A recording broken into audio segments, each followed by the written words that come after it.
This is NDTV. And you're watching NDTV 24/7.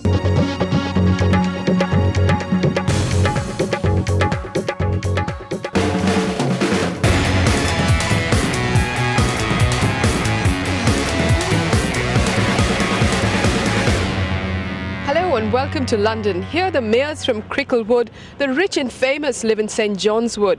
But it would seem it's Bollywood where Londoners would rather be. Join us in this special report where over the next half hour we look at how in Britain curry isn't the only source of masala. Consider the statistics. In 2003 alone, 54 Bollywood films grossed £8.1 million at the box office compared to £8.2 million by 29 British films. According to a poll by the British Film Institute, it's still classics like Sholay which are the most popular with the country's 2.5 million Asians who moved here in the 50s and 60s. But going by the number of nightclubs that belt out Hindi film songs, it would appear that just about anything Bollywood is fave-rave. I'm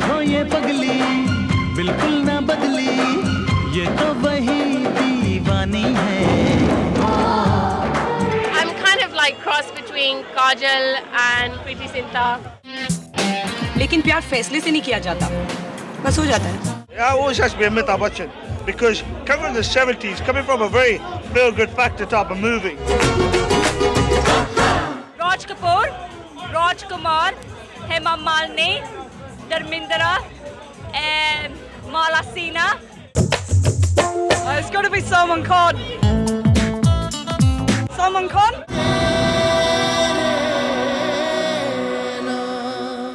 The body, it does it for me every time. जाने जाना ढूंढे तुझे दीवाना सपनों में रोज आए आ जिंदगी में आना सनम. I think Vivek Oberoi is a bit of a dish. एक कुमारा फिर गया मारा फंस गया देखो ये बेचारा. I love Bollywood. I go to India like 2-3 times a year, so I club it in Bombay and Delhi. हम हैं नए अंदाज क्यों हो पुराना. I really love the Desi music and I wish there were like more clubs and more nights. Bollywood's very good. It keeps you in touch with the culture, Asian culture. I think there's probably a few Bollywood hopefuls down here somewhere, you know, but for the rest of us, it's just a good evening out. 1, 2, 3, 4, and shake. Across. 1, 2, 3. In London and across the country, a booming Asian club scene is being fed by the country's growing appetite for Bollywood. For many British Asians, it means more than just the availability of music they enjoy. They see it as a reaffirmation of their acceptance into British mainstream culture. Hang back, go back. 1. Okay, let's go. 2, 6, go. A big revival of Bollywood in the UK, probably going back about 4 or 5 years, maybe 5 or 6 years now. In 5 or 6 years, there was an underground Bollywood dance clubs happening, and they're sprung into something like Kuch Kuch, and now it's more mainstream, and people come, and a lot more. It's not just a select cult crowd. It's now everyone is getting into the Bollywood groove. People are more welcoming. Initial when immigrants first came to the country, there was always this defense against immigrants. Oh, you know, they're not like us. But now their children have been going to school with them. They grow up with them. They have friends, and they want to experience it.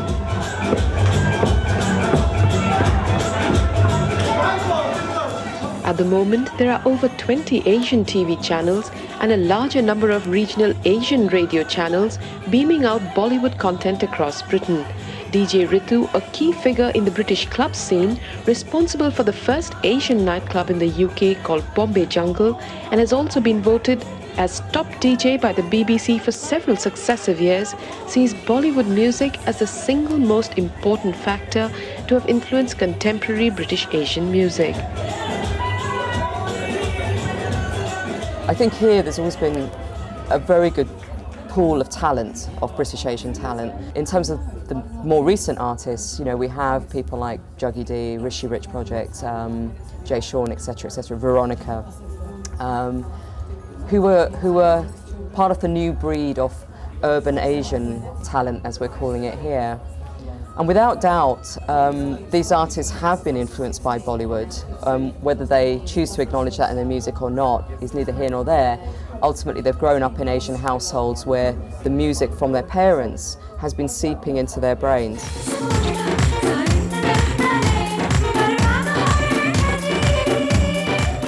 And as this new genre of British Asian hybrid music claims its followers, club owners observe that classic Bollywood tracks and their remixes remain the most popular.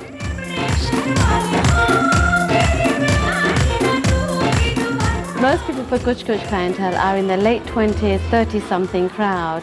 There's something going on in terms of a phenomenon of 30-something people. You know, people are getting married later, they're working, they want to go out and party.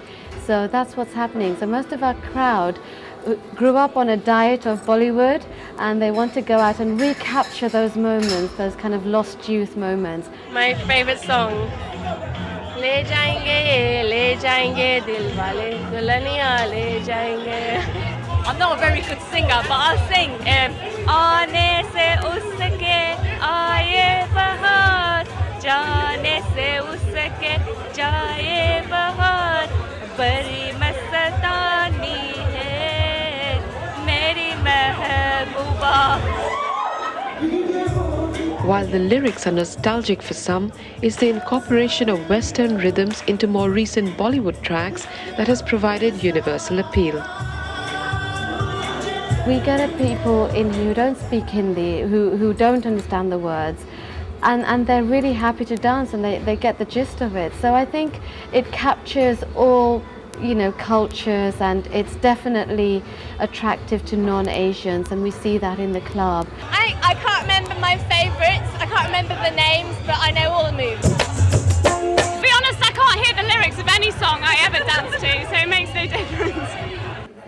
Bollywood has been around for years, so just what catalyzed its sudden eruption on British mainstream culture?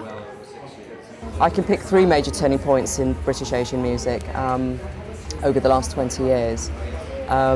You have the development of the British Asian club scene, which really took off in the mid-1980s with the daytime Bhangra raves across the UK. A next major point was the setting up of Bombay Jungle in 1993, which was the first weekly Asian nightclub in the UK. And that attracted the world's media. And then if we follow on from there, I suppose another very significant moment was really Andrew Lloyd Webber's Bombay Dreams. As Bollywood masala changes forever the palette of the average British film buff, the success of homegrown films like Bend It Like Beckham, amongst others, is changing the current appetite of watching Bollywood films to being in them. Join us after the break as we follow a nationwide hunt for wannabe Bolly idols.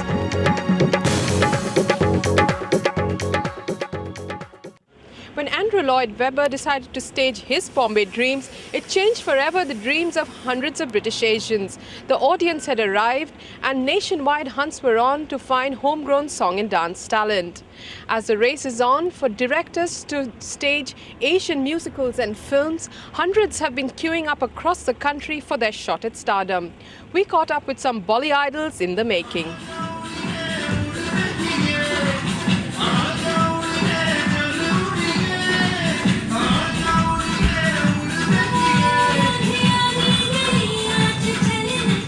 When director Sameer Bhamra and his playwright wife Leila decided to write a Bollywood-style play 2 years ago, the search for a British Asian cast led to the BBC-sponsored Bolly Idols.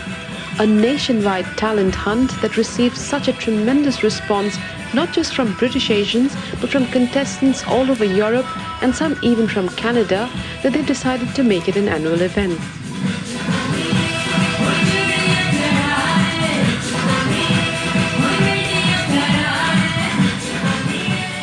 Initially, we didn't think we wanted to go on a search.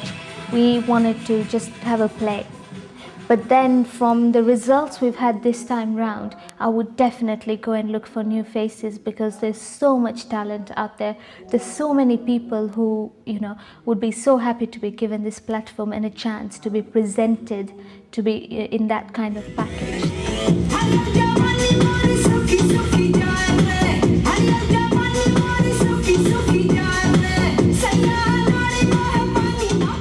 But despite its success, the initial reaction to the Pioneer project was lukewarm.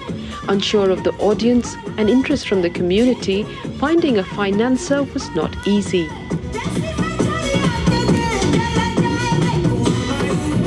When we first applied to a couple of organisations, we didn't get the money. And what we did was I used a huge element of my own personal money, got some sponsorship from businesses, and we put it on, and it was a huge gamble. But this year we actually started to get some public money. We actually also got companies like Channel 4 and Artist Print Litho actually sponsor stuff and give us money, which has been great. Even Mrs. Sharma's son got married to a man! Mama! I know in your circle of friends it's fashionable to have a gay son, but I'm sorry, I'm not gay. The media and audience attention generated by the play is apparent in the remarkable success and confidence that finalists of the first Bolly Idols now have. While some have gone on to follow Bollywood careers, others seem convinced of a secure career on the newly emerging British Asian art scene. The Bollywood films that I've seen is changing, especially American films. I think they're changing, but I don't really like the style of acting they do. The big stars in Bollywood, I don't think they really have any acting skills. There's a big agency in this country called Spotlight. They've opened up just for only Asian people, and I don't understand why they need to be just Asian people. But yeah, they're just getting there. It's just very slow. But I'm at a time in this society where it is starting, and I can be at the start of it. And I'm not. It hasn't happened fully yet.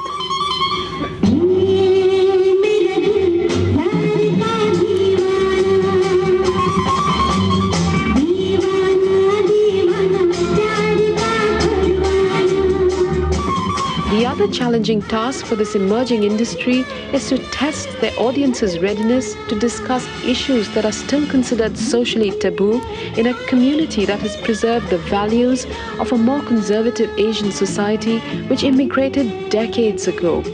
Precious Bazaar, the play written for the winners of the Bolly Idol competition, which dealt with issues of forced prostitution, had to keep the topic a secret so families did not prevent contestants from applying.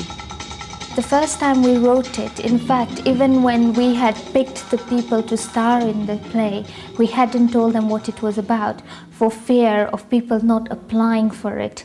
Because we just thought that, if my mother, I am not my mother, if somebody's mother saw that this is what the play was about, would she really allow them to go ahead, especially with the kind of Asian society we have in the UK? They really hold back. I think they're trying to preserve their culture, and that is why only until we'd taken them on did we say, look, this is what it's about. Do you still want to go ahead?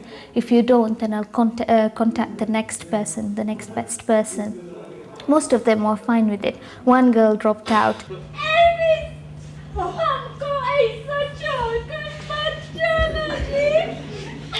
Their fears were not unfounded. The lead dropped out shying from the subject, and the producers had to re-audition.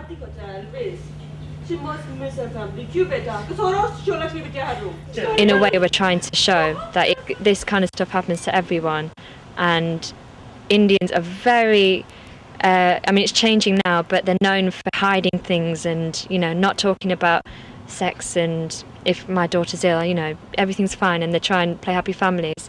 And things are changing. A lot of people aren't like that anymore, and it is a stereotype. But I think they're trying to still push boundaries and still get Asians to talk about this kind of stuff. In India, people are more broad-minded now. They know things. They're accepting things. But here, they're still carrying the old, thinking. They're not letting that go.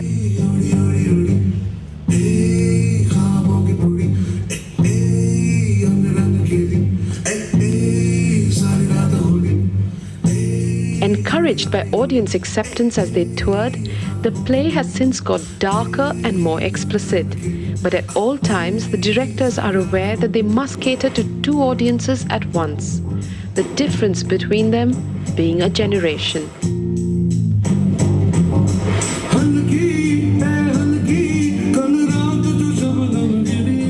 There are two parallel storylines. One very Brit-Asian romance, where you've got the heartache, you've got the anguish, you've got a couple who are about to get married, but then she takes on an assignment because career is more important to a British-Asian person than certain relationships tend to be. So there's a huge focus on that. And on the other aspect, we've got a very Bollywood style, love story. Boy meets girl, boy falls in love, chases girl, girl has issues, and boy then suddenly has issues because the girl has issues, and how they actually end up getting together, and how the family family values play a huge part in that. So I think it actually balances out both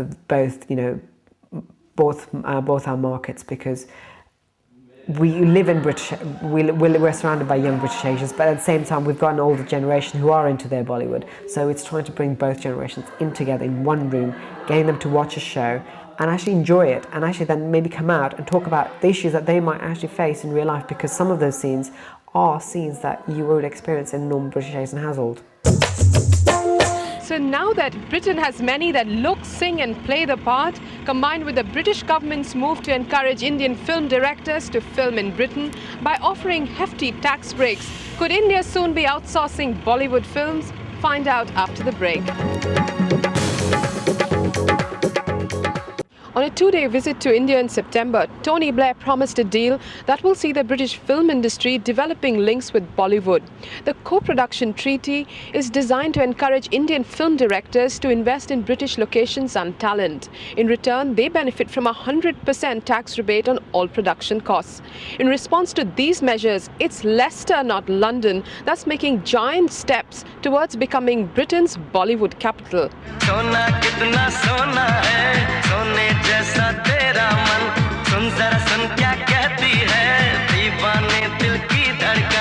People here are more Bollywood maniacs, basically. They love Bollywood. So if you announce tomorrow that there's a Bollywood film going on outside here, whether they don't know which star it is, just Bollywood film filming, you'll have about 200 people there. You'll have to have security here. So that's the difference. So we're trying to promote the place in a good way, that local talent get the work, local people get the work. Realizing the potential of providing the Bollywood industry with package deals on production facilities and exotic foreign locations, a number of initiatives have been suggested.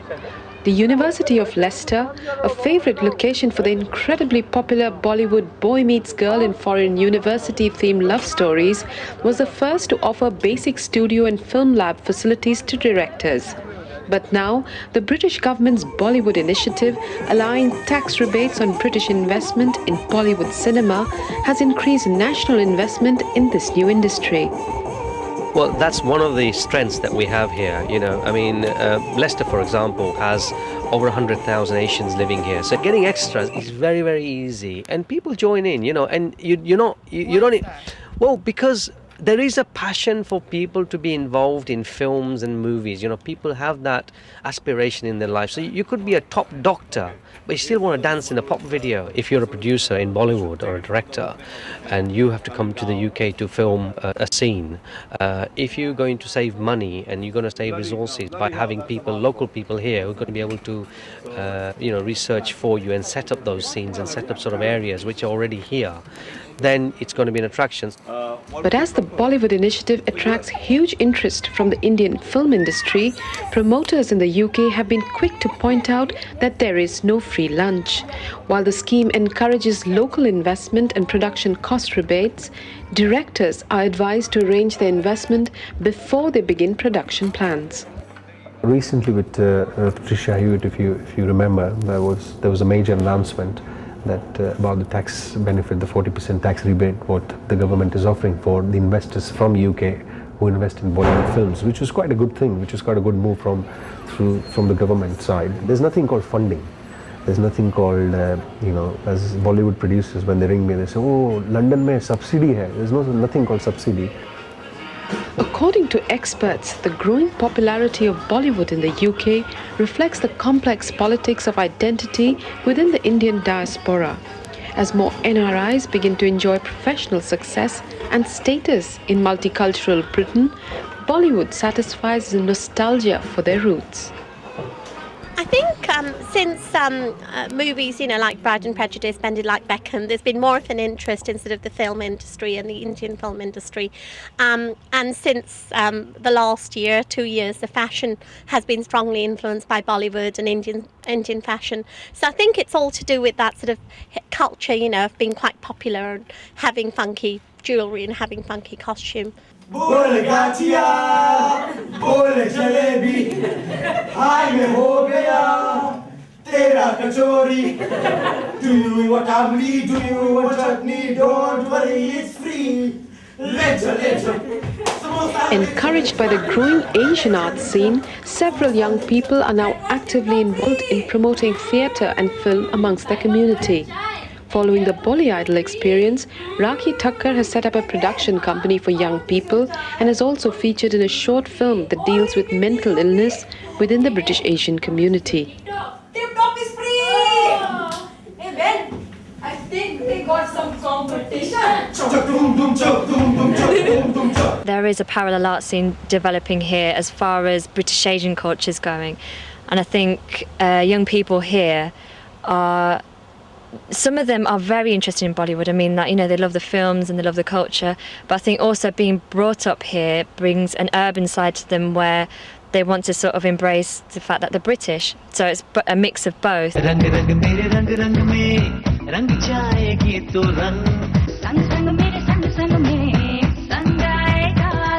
Clearly, the growing impact of Bollywood on Britain is becoming more visible. A far cry from the days when British audiences would only watch films by directors of international repute like Satyajit Ray and Mrinal Sen, mainstream Bollywood films are finding not only larger audiences but also talent. That was our special report for this week. Do send us your feedback on ndtv.com or SMS us at 6388. In London with camera by Andrew Stevenson, I'm Shucharita Ghosh for NDTV. Thank you for watching.